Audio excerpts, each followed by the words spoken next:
राधिया को घर से बाहर निकाल दिए ओमकर और प्रथम, क्योंकि जी हाँ दोस्तों, चलिए बताते हैं आपको पूरी बात क्या है दोस्तों। उससे पहले दोस्तों हम बात कर रहे हैं आप सभी के फेवरेट सीरियल मन अति सुंदर के बारे में, और हम लाए हैं इंटरेस्टिंग और दिलचस्प कहानी। तो दोस्तों उससे पहले आप लोगों से एक छोटी सी रिक्वेस्ट है कि अगर आप लोग हमारे चैनल को अभी तक सब्सक्राइब नहीं किए हैं तो सबसे पहले हमारे चैनल को सब्सक्राइब करें और बेल आइकन का बटन दबाना ना भूलें। दोस्तों जैसे ही राधिया ने दादी को धक्का देकर पानी में गिरा दी थी, लेकिन दादी बच गई और अपने पेट टूटने की सच्चाई भी छिपा ली। लेकिन राधिया से उर्मी बुआ ने बदला ले लिया। जी हाँ दोस्तों, हम सभी के फेवरेट सीरियल मन अति सुंदर के बारे में दोस्तों बहुत होने वाला है इंटरेस्टिंग और बड़ा ट्विस्ट।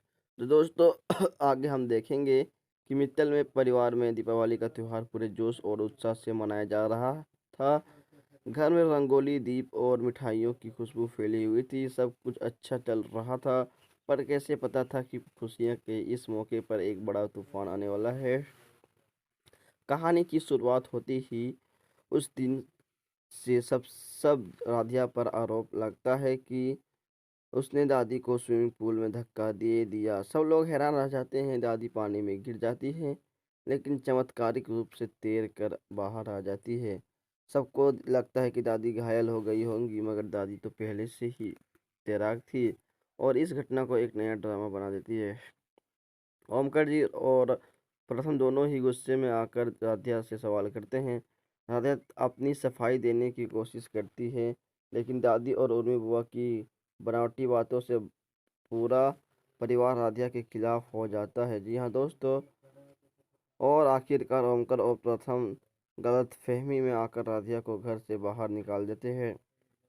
राधिया टूट जाती है, पर चुपचाप घर छोड़ देती है। दूसरी ओर उर्मी बुआ को अपनी जीत का पर घमंड होता है। उसे लगता है कि उसने राधिया से पुराना बदला ले लिया, लेकिन वक्त को कौन जान पाया। कुछ दिन बाद दीपावली आती है। राधिया के बिना मित्तल पवन भवन सुना लगता है। तभी प्रथम और रजनी को एहसास होता है कि उन्होंने राधिया के साथ बहुत बड़ा अन्याय किया। रजनी हमेशा से राधिया को अपनी बेटी सम्मान मानती थी। निर्णय लेती है कि इस दीपावली पर वह राधिया को घर वापस लाएगी। वह राधिया के लिए एक नई साड़ी खरीदती है और कहती है, मेरी बहू लौट आए, यही मेरी इस दीपावली की सच्ची खुशी होगी। उसी वक्त दादी और उर्मी बुआ एक और साजिश रचती है। वे तय करती है कि दीपावली की रात ऐसा कुछ करेगी कि राधिया फिर से परिवार की नज़रों में गिर जाए।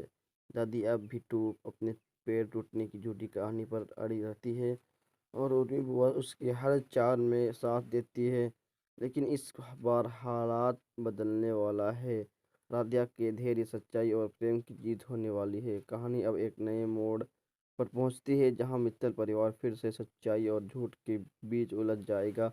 आने वाले एपिसोड में आप देखेंगे कि राधिया अपने मित्तल परिवार में दिवाली वाले दिन दिवाली मनाने के लिए खुश रहती है, और रजनी अपनी बहू राधिया के लिए एक नई साड़ी खरीद कर देती है। अब ऊपर से रजनी और ओमकार दोनों मिलकर राधिया को एक बहुत बड़ा सरप्राइज देते हैं।